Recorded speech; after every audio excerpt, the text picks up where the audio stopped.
Et si la plus grande démocratie du monde était en train de sombrer sous les yeux de tous?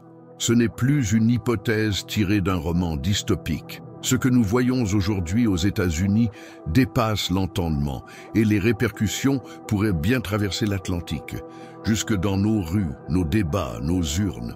L'ancien président américain Donald Trump, figure déjà controversée de la politique mondiale, est aujourd'hui au cœur d'une tempête judiciaire et institutionnelle sans précédent. Mais le plus alarmant n'est pas seulement la multiplicité des accusations. Non.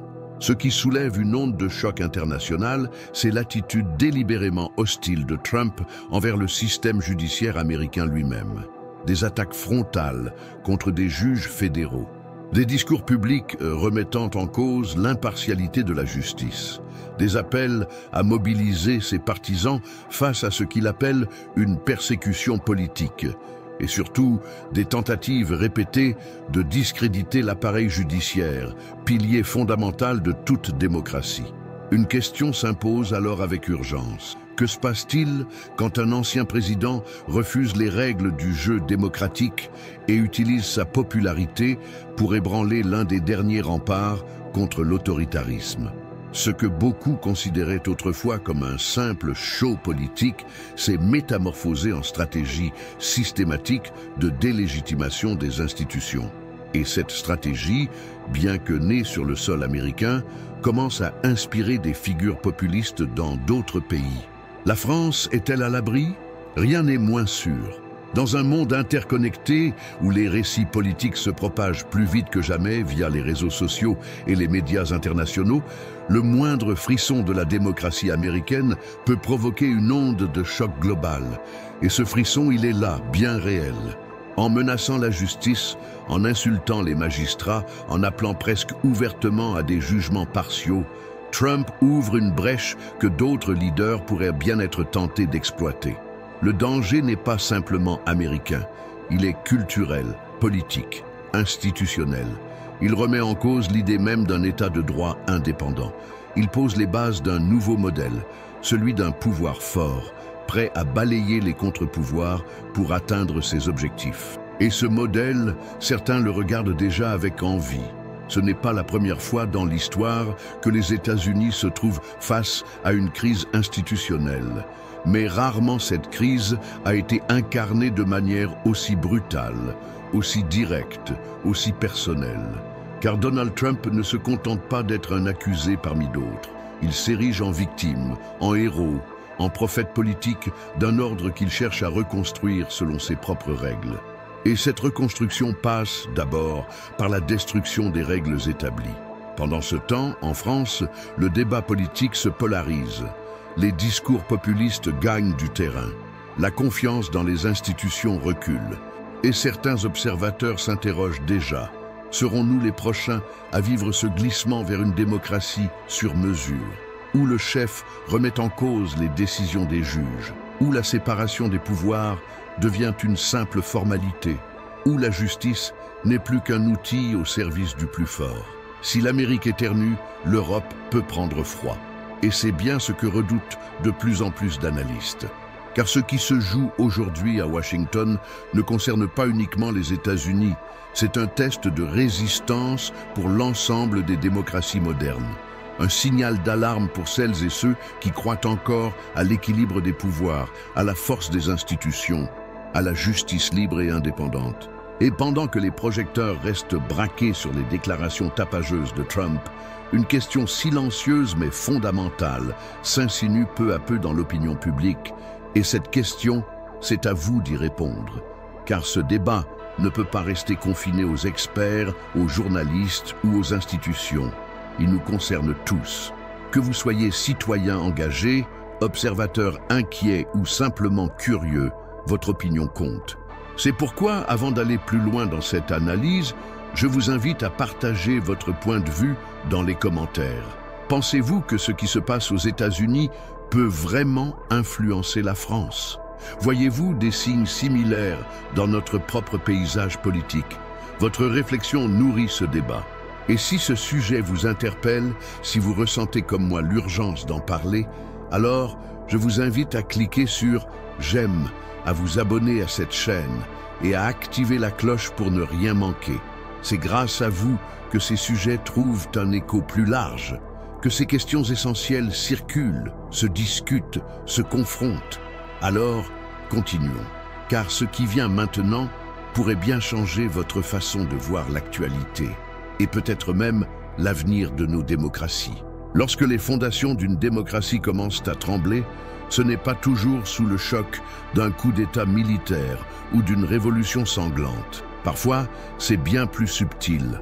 Le processus est lent, presque imperceptible. Il commence souvent par les mots, par des attaques symboliques, des insinuations, des soupçons semés dans l'opinion. Et aux États-Unis, ce poison s'instille depuis plusieurs années déjà, avec une régularité méthodique depuis l'ascension politique de Donald Trump. Trump a compris quelque chose que peu de leaders avaient osé exploiter aussi frontalement. La force de la justice réside dans la perception collective de sa légitimité. Il n'a pas besoin de renverser les institutions de manière physique. Il lui suffit de convaincre une partie de la population qu'elles sont corrompues, biaisées, dirigées par une élite ennemie. Et pour cela, rien de plus puissant que l'attaque contre les juges. Car en s'attaquant aux juges, ce n'est pas seulement une décision judiciaire qu'il remet en cause, mais l'idée même qu'il puisse exister un pouvoir supérieur au sien. Cette stratégie de désacralisation de la justice n'est pas un hasard. Elle est construite, répétée, amplifiée. Chaque fois que Donald Trump est confronté à un obstacle judiciaire, qu'il s'agisse d'une enquête, d'un procès, d'une inculpation, il ne répond pas comme un homme d'État respectueux du système. Il riposte comme un combattant qui refuse la légitimité de l'arbitre. Il dépeint les magistrats comme des agents politiques. Il accuse les procureurs d'avoir des motivations idéologiques. Il transforme les salles d'audience en théâtre d'opinion. Et ce qui est encore plus troublant, c'est l'efficacité de cette méthode. Une large part de ses partisans reprennent ces éléments de langage sans sourciller. Ils ne voient plus des juges, ils voient des ennemis de leur cause. La justice devient un champ de bataille. Et dans cette guerre narrative, le droit cède la place à l'émotion. Ce glissement est extrêmement dangereux, non seulement pour l'Amérique, mais pour toutes les démocraties qui observent et parfois imitent ce modèle. En France, les institutions judiciaires conservent encore un certain respect dans l'imaginaire collectif. Mais pour combien de temps ? Lorsqu'un leader politique montre que l'on peut ouvertement défier les décisions judiciaires, dénoncer les magistrats, ridiculiser les enquêtes et gagner en popularité, cela crée un précédent, une tentation, un raccourci. Ce qui se passe aux États-Unis n'est pas un phénomène isolé, c'est une démonstration grandeur nature de ce qu'un pouvoir déterminé peut faire subir à l'État de droit. Et ce modèle s'exporte. Déjà, certains politiciens français flirtent avec cette rhétorique. Ils parlent de justice politique, de juges militants, de procédures instrumentalisées. Les termes changent, mais le mécanisme est le même. Il s'agit d'instiller le doute, d'affaiblir la confiance, de désacraliser. Car une fois que la justice n'est plus perçue comme neutre, alors tout devient possible. Et c'est là que réside la véritable menace, dans la lente érosion de ce qui faisait encore consensus. Trump ne fait pas que remettre en cause un jugement. Il transforme chaque décision judiciaire en une occasion de mobiliser ses troupes, de polariser l'opinion, de provoquer. Il sait que dans une démocratie médiatique, le récit compte plus que la vérité, que les accusations peuvent devenir des armes et que l'attaque frontale contre la justice peut devenir un levier de pouvoir. Ce chapitre de l'histoire américaine est peut-être en train de devenir un manuel pour les démagogues du futur. Et nous, ici en France, avons tout intérêt à observer avec lucidité ce qui est en train de se produire. Car ce qui commence par des mots peut finir par des actes. Ce qui paraît impensable aujourd'hui peut devenir banal demain. Il est crucial de comprendre que la justice n'est pas seulement une institution, c'est un symbole. Et lorsqu'on détruit un symbole, ce n'est pas lui seul qui tombe, mais tout ce qu'il représente. La vérité, l'équilibre, la confiance collective. Voilà pourquoi cette attaque contre la justice américaine dépasse largement le cas Trump. Elle nous parle de notre époque, de notre fragilité démocratique, de notre vulnérabilité face aux récits puissants, même lorsqu'ils sont toxiques. Alors, maintenant que vous avez entendu tout cela, j'aimerais savoir ce que vous en pensez. Pensez-vous que ce phénomène pourrait s'installer en France? Le mot « désacralisation » vous semble-t-il approprié pour décrire ce qui se passe? Dites-le moi dans les commentaires. Écrivez simplement « désacralisation » si vous pensez que ce danger est réel, ou partagez votre propre lecture. Ce débat est crucial et votre voix compte plus que jamais. Il y a un moment, dans chaque crise politique, où la peur cesse d'être une conséquence et devient un outil, un levier, un moteur. Aux États-Unis, ce moment est arrivé bien plus tôt qu'on ne le pense, car Donald Trump ne s'est pas contenté de jouer sur la colère ou la frustration de ses électeurs. Il a institutionnalisé la peur, peur des élites, peur des minorités, peur de perdre le vrai pays, peur d'un système corrompu où la justice n'est plus que l'arme des puissants contre le peuple. Et dans ce climat, tout devient possible, même l'impensable. Ce qui rend cette dynamique si redoutable, c'est qu'elle transforme la perception de la réalité. Lorsque la peur devient le prisme à travers lequel on regarde le monde, les faits n'ont plus la même valeur.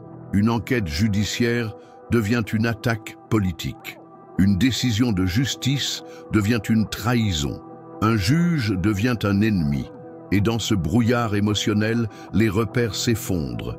La vérité devient relative. Et le mensonge, s'il est répété avec suffisamment de force, finit par devenir crédible. Trump a perfectionné cette mécanique. Il ne parle pas comme un homme d'État, il parle comme un showman, un vendeur de chaos, un spécialiste de la dramaturgie politique. Il crée des récits dans lesquels il est toujours la victime d'un système injuste, toujours le héros incompris d'un peuple en colère. Il ne propose pas des solutions complexes, il vend des ennemis. Et parmi ces ennemis, les juges occupent une place de choix, car dans l'imaginaire qu'il construit, la justice est devenue un piège, un instrument d'humiliation, un obstacle à sa mission de sauver l'Amérique. Et ce discours, même s'il peut sembler délirant vu de l'extérieur, trouve un écho massif. Pourquoi? Parce qu'il est émotionnellement cohérent. Parce qu'il parle à des gens qui ont peur, peur de déclassement, peur d'invisibilité, peur de ne plus reconnaître leur propre pays. Et face à cette peur, Trump propose une explication simple. Ils veulent vous faire taire, ils veulent m'empêcher de vous défendre. Regardez, même les juges sont contre nous. C'est une forme de messianisme politique, mais inversé. Non pas pour rassembler, mais pour diviser. Non pas pour apaiser, mais pour allumer le feu. Et ce feu, il brûle loin. Il touche les fondements de la démocratie. Il affaiblit les institutions. Il fragilise la société civile. Et surtout, il franchit les frontières. En France, nous avons vu émerger ces dernières années des discours politiques calqués, presque mot pour mot, sur les techniques rhétoriques de Trump. La dénonciation d'un système, la mise en accusation des médias, le rejet des décisions judiciaires, la glorification du leader anti-élite, tous ces éléments sont désormais présents dans notre paysage. Pas à la même échelle, pas avec la même brutalité, mais ils sont là, en germe. Ce qui se passe aujourd'hui aux États-Unis ne doit donc pas être vu comme un simple spectacle américain. C'est un avertissement stratégique. Une démonstration de la manière dont la peur peut être cultivée, exploitée, manipulée pour faire basculer une nation. Et ce modèle n'est pas réservé aux États-Unis. Il peut s'implanter n'importe où dès lors qu'il trouve un terrain fertile. Méfiance envers les institutions, polarisation extrême, érosion de la vérité. Et soyons honnêtes, ce terrain, nous l'avons. En France, comme ailleurs en Europe, les institutions sont remises en cause. La confiance dans la justice s'effrite. Les discours radicaux progressent. Les citoyens cherchent des repères dans un monde perçu comme de plus en plus instable. Et c'est là que le modèle Trump peut s'infiltrer. Non pas comme une copie conforme, mais comme une stratégie adaptative, subtile, persuasive, efficace. Alors, la question n'est plus seulement de savoir si Trump déstabilise la démocratie américaine, La vraie question est de savoir s'il n'est pas en train de redéfinir les règles du jeu démocratique mondial. Car s'il réussit à faire croire à des millions de personnes que la justice n'a plus de valeur, que la vérité est une illusion et que le pouvoir appartient à ceux qui crient le plus fort, alors cette dynamique deviendra une norme. Et cette norme, si elle s'installe, rendra chaque démocratie vulnérable, même la nôtre. Nous devons donc regarder ce phénomène en face, le décortiquer, le nommer, le comprendre, car ce n'est qu'en exposant les mécanismes de cette stratégie de la peur que nous pourrons y résister. Et cela commence par la parole, par le débat, par la vigilance collective, par le refus de céder à la simplification, à la violence symbolique, à la mise en scène de la peur comme moteur de l'action politique. Et maintenant, c'est à vous. Que pensez-vous de cette montée de la peur dans le discours politique? Avez-vous remarqué des exemples similaires en France? Écrivez « Stratégie de la peur » si vous ressentez que ce climat vous concerne, ou partagez en commentaire une phrase, une idée, une observation. Vous êtes nombreux à avoir des ressentis puissants sur ce sujet. C'est le moment de les faire entendre. On lit tous les commentaires, et vos mots ont un vrai poids ici. Ce qui commence comme une crise locale peut très vite devenir une contagion idéologique. L'histoire nous l'a montré à de nombreuses reprises. Les idées les plus radicales ne respectent ni les frontières ni les systèmes politiques. Elles se propagent par l'émotion, l'image, la rhétorique. Et aujourd'hui, ce qui se joue aux États-Unis sous l'impulsion de Donald Trump est bien plus qu'un simple affrontement entre un homme politique et la justice de son pays. C'est un scénario-test pour les démocraties occidentales, une sorte de laboratoire du chaos dont les répliques commencent déjà à se faire sentir ailleurs, y compris en Europe, et plus précisément en France. En observant la stratégie américaine, certains acteurs politiques en Europe ne cachent plus leur fascination. Ils regardent avec attention la façon dont Trump parvient à retourner chaque accusation à son avantage, à transformer chaque mise en cause en élan de popularité. Ce renversement permanent de la faiblesse en force, du scandale en victoire, inspire. Il fascine parce qu'il fonctionne, parce qu'il redéfinit les règles du jeu. Il ne s'agit plus de convaincre par la compétence ou la vision, mais par la domination narrative, l'occupation constante de l'espace médiatique, la capacité à faire douter de tout. Et ce doute, une fois semé, pousse les citoyens à se replier sur des récits émotionnels, des visions binaires du monde, des figures d'autorité qui promettent ordre et clarté dans un univers devenu illisible. En France, ce phénomène se reflète déjà dans certaines campagnes électorales récentes, dans les débats télévisés où les institutions sont constamment attaquées, dans le langage politique qui se durcit, s'appauvrit, se radicalise. La confiance se fissure. Et dans cette faille s'engouffrent des discours toujours plus extrêmes, toujours plus provocateurs, calqués sur le modèle américain. Mais ce qui rend la situation particulièrement délicate, c'est que ce glissement ne se fait pas brutalement. Il est progressif, presque imperceptible. Il commence par des termes répétés à l'infini. Justice instrumentalisée, juge militant, procès politique. Puis vient l'habitude de contester systématiquement toute décision judiciaire défavorable. Ensuite, on remet en cause l'indépendance des médias, la légitimité des élections, l'impartialité des institutions. À chaque étape, la société se fragilise un peu plus et les contre-pouvoirs deviennent des cibles au lieu d'être des garants. Ce processus est d'autant plus dangereux qu'il se nourrit de l'ère numérique. Les réseaux sociaux agissent comme des caisses de résonance infinies où la nuance se perd et où la polémique devient un produit de consommation rapide. L'algorithme favorise le clash, le scandale, l'indignation. Et dans ce terrain fertile, les discours de défiance inspirés du trumpisme prennent racine avec une facilité déconcertante. Ils se diffusent via des vidéos virales, des extraits choquants, des phrases sorties de leur contexte mais chargées de tension. Tout devient spectacle, tout devient politique émotionnelle. La conséquence, une normalisation de la radicalité. Ce qui, il y a 10 ans, aurait scandalisé l'opinion publique devient aujourd'hui un élément de stratégie électorale. L'attaque contre les institutions n'est plus perçue comme une faute grave, mais comme une preuve d'authenticité. Et plus encore, elle devient un signe de proximité avec le peuple. S'il critique les juges, c'est qu'il n'a pas peur de dire la vérité. Cette logique perverse inverse totalement les repères démocratiques. Elle valorise la confrontation plutôt que la coopération, la suspicion plutôt que la transparence, la brutalité plutôt que la légitimité. Et c'est là que la France entre dans l'équation de manière cruciale.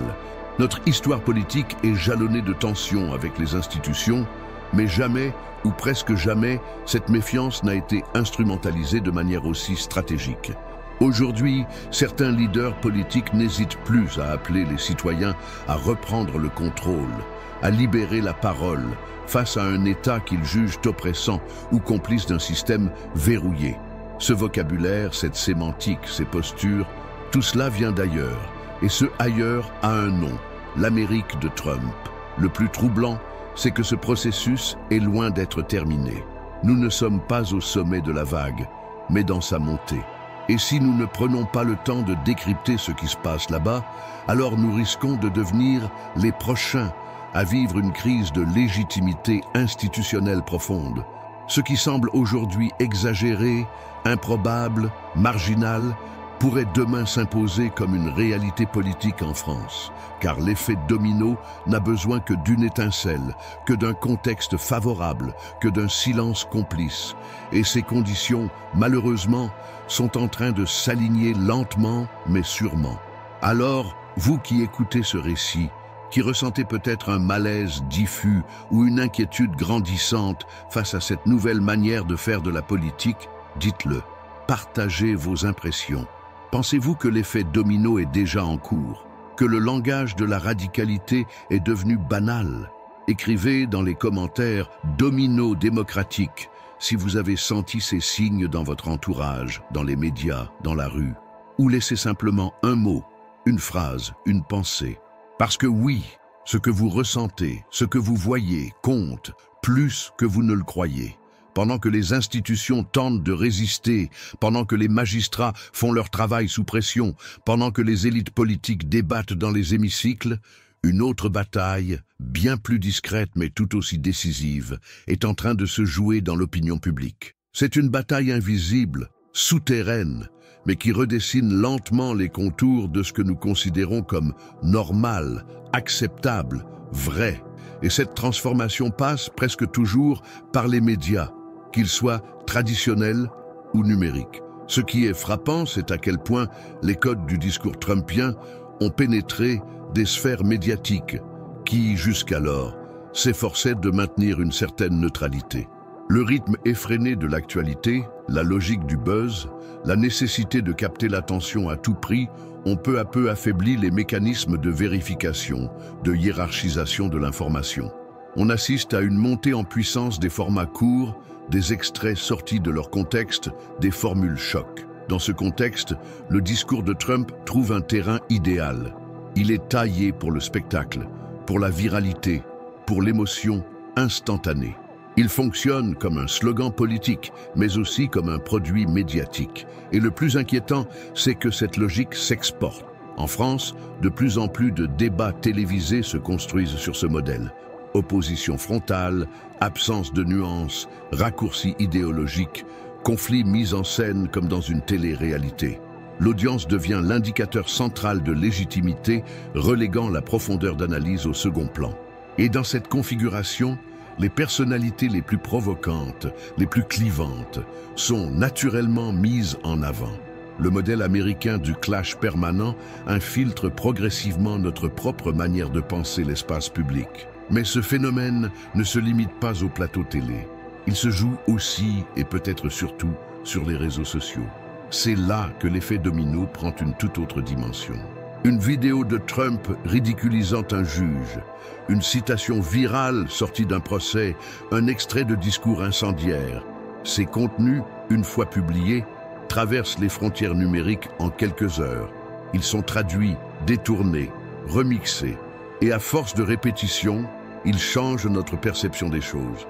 Ils imposent une nouvelle normalité, où la défiance devient instinctive, où la nuance devient suspecte, où l'institution devient l'ennemi. Ce glissement idéologique est souvent imperceptible. Il se fait par couches, par accumulation. D'abord, on doute. Ensuite, on relativise. Puis, on finit par adhérer, sans même s'en rendre compte, à une vision du monde façonnée par la peur, le cynisme et la méfiance généralisée. C'est ça la contagion silencieuse. Ce n'est pas une guerre ouverte, ce n'est pas un choc frontal. C'est une lente désensibilisation collective. Un transfert de cadre mental, d'un monde où la justice est une boussole, à un monde où elle devient un obstacle. Et ce que cela révèle de plus profond, c'est notre besoin de repères dans une époque incertaine. L'ère post-pandémique, les crises économiques successives, les tensions sociales croissantes, tout cela fragilise nos points d'ancrage. Et dans ce vide, le discours simplificateur trouve sa place. Il offre des coupables, il rassure en désignant l'ennemi, il organise le chaos en récits faciles à croire. Et quand ce discours est porté par des figures charismatiques, habiles dans l'art de manipuler les émotions, il devient presque irrésistible. Trump, en cela, a non seulement changé les règles du jeu politique américain, mais il a aussi exporté une culture du soupçon, une esthétique de la confrontation, une mécanique de la viralité qui a déjà pris racine ailleurs. En France, ce sont parfois des expressions toutes faites qui nous le rappellent. Des phrases comme « les juges font de la politique » ou « on ne peut plus rien dire » sont devenues des réflexes de langage, des slogans sans fond mais puissants émotionnellement. Et ils gagnent du terrain, car ils répondent à un sentiment diffus de perte de contrôle. Alors que faire face à cette vague? Ce n'est pas une question de moraliser le débat, de diaboliser l'opinion ou de sanctuariser les institutions. C'est une question de vigilance intellectuelle, de résistance culturelle, de responsabilité collective. Car les médias, qu'ils soient professionnels ou citoyens, ont un rôle décisif à jouer. Ce sont eux qui filtrent, qui interprètent, qui mettent en récit. Et si ce filtre se trouble, si la frontière entre information et manipulation devient floue, alors la démocratie elle-même commence à vaciller. C'est pourquoi il est essentiel que chacun d'entre nous prenne le temps de questionner ce qu'il lit, ce qu'il partage, ce qu'il croit, de ne pas céder à la première émotion, au premier titre provocateur, au premier discours trop bien rodé. Il ne s'agit pas de méfiance généralisée, mais de lucidité, de discernement. Car aujourd'hui, la démocratie ne se défend plus seulement dans les urnes ou dans les tribunaux. Elle se défend dans nos écrans, dans nos clics, dans nos choix d'information. Alors je vous pose la question, avez-vous remarqué ce changement de ton dans les médias, ce glissement progressif vers le spectacle et la polarisation? Avez-vous l'impression que certaines vérités sont perdues au profit de récits plus simples, plus vendeurs? Si oui, je vous invite à écrire en commentaire « Médias sous influence » ou à partager votre ressenti, une expérience personnelle, un moment où vous avez senti que quelque chose avait basculé. Vos observations sont précieuses. Elles nourrissent ce débat. Et surtout, elles montrent que nous sommes nombreux à refuser la passivité face à cette transformation. Ce qui se passe sous nos yeux dépasse la simple question de justice ou de politique. Nous assistons à quelque chose de bien plus profond, bien plus insidieux, la lente disparition d'un socle fondamental de toute société libre, la vérité. Et le plus troublant, c'est que cette érosion ne se fait pas dans la violence, ni dans le fracas des armes. Elle se fait dans les mots, dans les silences, dans les récits diffusés en boucle, jusqu'à remplacer dans l'esprit collectif ce que l'on croyait inébranlable.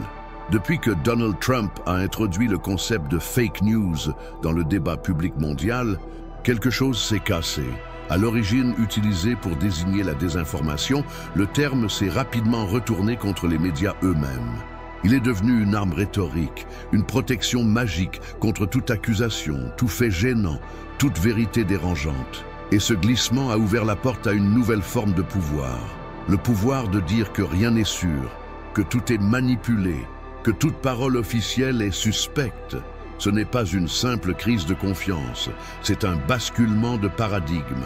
Ce qui est terrifiant dans ce processus, c'est qu'il ne repose pas sur une idéologie fixe, mais sur un mécanisme de déstabilisation permanent. Le doute devient la règle. L'incertitude devient la norme.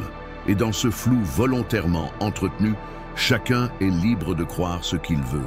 Chacun devient sa propre source d'information, son propre juge, son propre législateur moral. C'est la fin du collectif, remplacé par un archipel de vérités individuelles, toutes concurrentes, toutes certaines d'avoir raison. Et ce phénomène n'est pas cantonné aux États-Unis. Il s'est diffusé partout, y compris en France. On le sent dans les conversations du quotidien, dans les forums, dans les commentaires, sous les articles. Une simple information publiée par un média reconnu peut désormais être rejetée d'un revers de main, sans autre forme de procès, simplement parce qu'elle vient du système. Une décision de justice peut être interprétée comme un complot. Un chiffre peut être contesté non pas avec d'autres chiffres, mais avec une simple intuition. On ne débat plus des faits. On débat de leur légitimité à exister. Et cela change tout. Car une société qui doute de ses repères factuels est une société vulnérable à toutes les manipulations. Elle devient perméable aux récits les plus extrêmes, aux théories les plus bancales, pourvu qu'elle propose une grille de lecture émotionnellement satisfaisante. Et c'est exactement ce que proposent les figures populistes. Des récits puissants, simplificateurs, souvent mensongers, mais profondément rassurants dans leur manière de désigner des coupables clairs, des responsabilités simples et surtout une vérité alternative, façonnée sur mesure. Ce n'est plus une lutte entre droite et gauche, entre conservateurs et progressistes. C'est une lutte entre ceux qui croient encore que la vérité existe, même complexe, même nuancée, et ceux qui ont renoncé à la chercher. Et cette renonciation est dangereuse, car elle crée un climat où plus rien ne peut être tranché, où toute décision est sujette à contestation, où la justice elle-même devient suspecte parce qu'elle s'appuie sur des faits que certains refusent de reconnaître. Le résultat est un effondrement progressif de l'autorité symbolique. Le juge n'est plus un arbitre, mais un acteur. Le journaliste n'est plus un observateur, mais un manipulateur. Le professeur n'est plus un transmetteur de savoir, mais un endoctrineur. Et dans ce climat, le débat démocratique devient impossible. Il est remplacé par des monologues parallèles, des certitudes qui ne cherchent plus à convaincre, mais à dominer, à écraser la contradiction. Et c'est là que le danger devient global. Parce qu'une société qui ne partage plus une base commune de réalité ne peut plus fonctionner comme un corps collectif. Elle se fragmente, elle se crispe, elle se radicalise. Chaque camp vit dans sa bulle cognitive, alimentée par des médias, des réseaux, des figures d'autorité qui lui sont propres. Et le dialogue devient non seulement difficile, mais parfois même impensable. Comment discuter avec quelqu'un qui ne reconnaît pas que 2 plus 2 font 4 ? Cette déstructuration cognitive, cette perte de sens, a des conséquences politiques profondes. Elle affaiblit les démocraties, elle favorise l'autoritarisme. Car dans ce brouillard de doutes et de vérités concurrentes, celui qui parle le plus fort, celui qui simplifie le plus, celui qui affirme sans trembler, devient une figure de repère, même s'il ment, même s'il manipule. Et c'est précisément ce vide que des figures comme Trump exploitent, ce vide qui s'installe aussi chez nous, lentement mais sûrement. Alors, en regardant tout cela, en voyant cette perte de confiance générale dans tout ce qui autrefois semblait incontestable, en observant cette guerre contre la vérité se propager, une question s'impose. Sommes-nous encore capables de défendre une réalité commune, de dire ensemble ce qui est juste, ce qui est vrai, ce qui est faux, ou sommes-nous condamnés à naviguer seuls, chacun dans son monde parallèle, dans son algorithme, dans sa bulle? Si vous avez ressenti ce basculement dans votre entourage, si vous avez vu cette confusion s'installer dans les discussions, dans les médias, dans les réseaux, alors partagez votre ressenti. Écrivez dans les commentaires « Érosion de la vérité » ou racontez un moment où vous avez eu le sentiment que le doute était devenu plus fort que le fait. Vos mots, vos exemples, vos intuitions peuvent ouvrir les yeux à d'autres. Et c'est ainsi aussi que commence une résistance. Le phénomène auquel nous assistons ne peut plus être analysé uniquement comme une crise passagère. Il s'agit d'un basculement stratégique, une mutation profonde de la manière dont le pouvoir est pensé, exercé et revendiqué. Le populisme, dans sa forme la plus aboutie, a compris que pour régner sans entrave, il ne suffit pas de gagner des élections, il faut aller plus loin. Il faut affaiblir les contre-pouvoirs, neutraliser les voix critiques et surtout dompter la justice. Et c'est précisément ce que l'on voit se dessiner d'abord avec Donald Trump, puis dans une série d'autres démocraties où l'état de droit commence à vaciller. Ce que Trump a déclenché va bien au-delà de sa propre personne. Il a révélé qu'en s'en prenant frontalement aux institutions judiciaires, non seulement on ne perd pas nécessairement en crédibilité, mais on peut même en tirer un bénéfice politique direct. Chaque convocation devant un juge devient une scène de théâtre. Chaque mise en examen, un badge d'honneur. Chaque procès, un outil de mobilisation. Il ne s'agit plus de se défendre devant la loi, mais d'utiliser la loi comme décor d'une guerre idéologique. Et cette logique est désormais scrutée, copiée, adaptée dans d'autres contextes. En France, on commence à voir poindre cette mécanique. Certains leaders politiques n'hésitent plus à présenter leurs démêlés judiciaires comme des attaques personnelles, orchestrées par un système qui chercherait à les faire taire. Cette rhétorique, bien qu'empruntée au registre de la victimisation, est en réalité une manœuvre habile de reprise du pouvoir symbolique. Le tribunal devient alors un outil de narration politique. Peu importe l'issue du procès, ce qui compte, c'est le récit construit autour, le doute semé, la sympathie suscitée. Et surtout, l'image de l'homme ou de la femme politique persécuté par une justice politisée. Mais ce glissement n'est pas anodin. Il sape à la fois la légitimité des institutions et l'autorité morale de ceux qui les incarnent. Les magistrats, jusque-là protégés par leur statut et leur devoir de réserve, se retrouvent sous le feu des projecteurs. Ils sont nommés, critiqués, caricaturés. Et dans l'arène médiatique, où tout est instantané, viral et émotionnel, l'objectivité du droit peine à rivaliser avec la puissance du storytelling populiste. Une condamnation devient une preuve que le système est corrompu. Un acquittement devient la victoire du peuple sur les élites. Ce que nous vivons, c'est donc une forme inédite de guerre culturelle, où la justice est l'un des derniers bastions à faire tomber. Et pour y parvenir, les stratèges populistes misent sur un ingrédient redoutable, la fatigue démocratique. Ce sentiment diffus que les institutions ne protègent plus, qu'elles sont lentes, lointaines, voire indifférentes aux réalités du quotidien. Dans ce climat, la promesse d'un pouvoir fort, rapide, sans filtre ni frein, devient séduisante. Et le discours anti-justice s'installe peu à peu dans les esprits, comme un soulagement, comme une revanche. Mais le danger est immense, car une fois que la justice est perçue comme un adversaire politique, toute décision judiciaire est vouée à être interprétée à travers un prisme partisan. Le droit perd sa fonction régulatrice. Il devient un champ de bataille. Et la démocratie, au lieu d'être un lieu de règles communes, devient un théâtre d'exceptions permanentes. Tout se joue dans l'instant, dans la réaction, dans la posture. Le juge est vu comme un obstacle à contourner, non plus comme une figure de stabilité. Ce phénomène de populisme judiciaire transforme aussi le rapport que les citoyens entretiennent avec la loi. On ne la respecte plus par conviction, mais par contrainte. On la soupçonne, on l'interprète, on la conteste même sans la lire.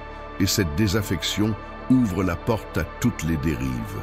Car si la justice est politisée, alors pourquoi ne pas nommer les juges? Pourquoi ne pas choisir les verdicts? Pourquoi ne pas décider collectivement que tel ou tel citoyen est coupable sans même passer par un procès? On glisse alors doucement, presque sans s'en rendre compte, vers une logique de vengeance sociale plutôt que de justice impartiale. Et cette mutation, en cours sous nos yeux, est d'autant plus dangereuse qu'elle avance masquée. Elle ne s'annonce pas avec fracas. Elle s'insinue, elle se banalise.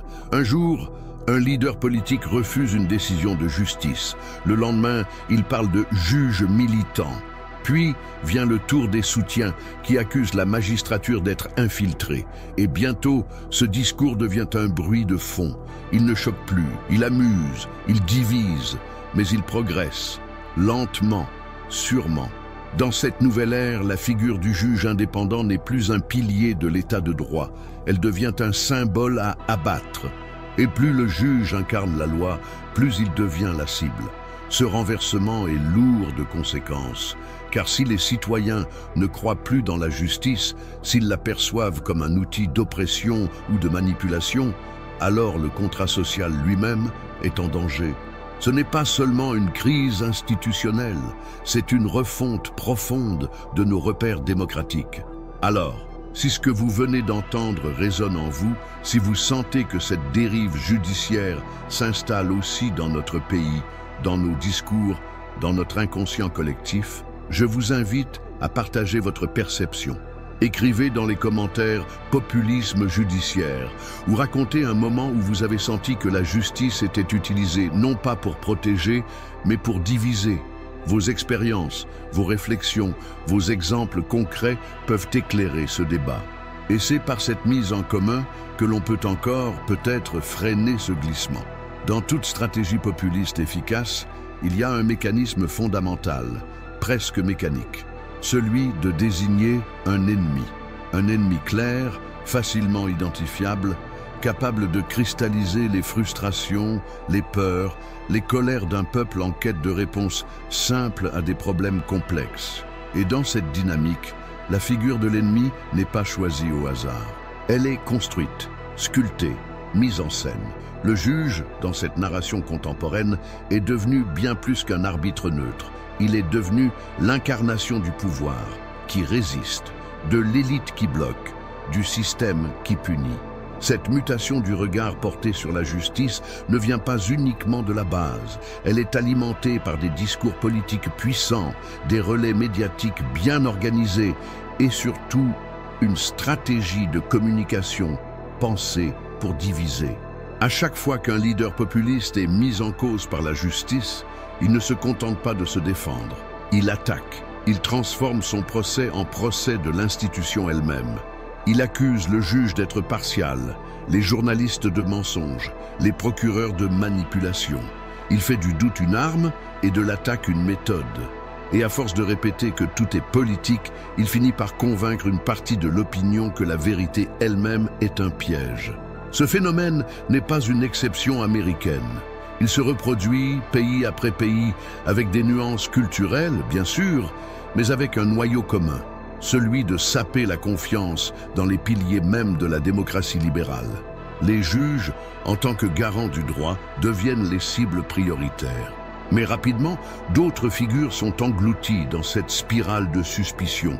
Les journalistes d'investigation, les intellectuels critiques, les associations de défense des droits, les universitaires, tous sont placés dans la même catégorie, celle des empêcheurs de dominer en rond.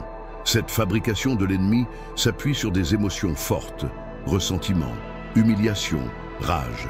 Et dans un climat de saturation informationnelle, elle fonctionne avec une efficacité redoutable.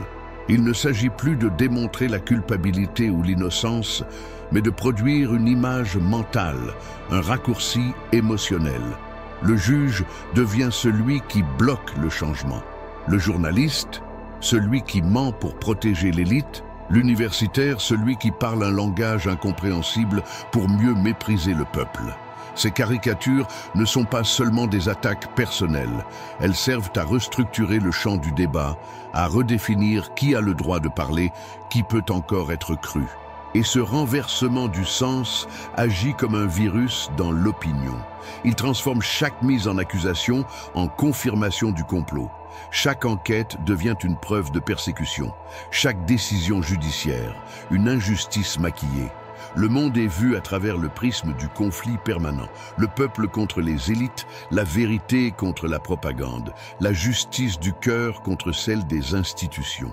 Dans ce contexte, la nuance devient suspecte, le doute devient suspect, la procédure devient suspecte. En France, ce mécanisme commence à produire ses effets. De plus en plus de responsables politiques, lorsqu'ils sont rattrapés par des affaires judiciaires, adoptent ce réflexe. Se présenter non pas comme des justiciables, mais comme des résistants. Et ce qui pouvait apparaître autrefois comme une posture de défense devient aujourd'hui une stratégie électorale. Être mis en examen devient une médaille. Être condamné, un acte de bravoure. Parce que dans cette guerre des perceptions, le fond n'a plus vraiment d'importance. Ce qui compte, c'est l'impact, le récit, l'émotion. Mais attention, ce ne sont pas seulement les figures politiques qui propagent cette logique. Elle est aussi entretenue, parfois involontairement, par certains médias qui, en cherchant le choc, la polémique ou la réaction virale, donnent une caisse de résonance disproportionnée au discours de défiance. Les titres sont parfois pensés pour provoquer l'indignation plus que la réflexion. Les formats courts imposent des oppositions binaires. Et dans ce tourbillon de contenu, la complexité recule.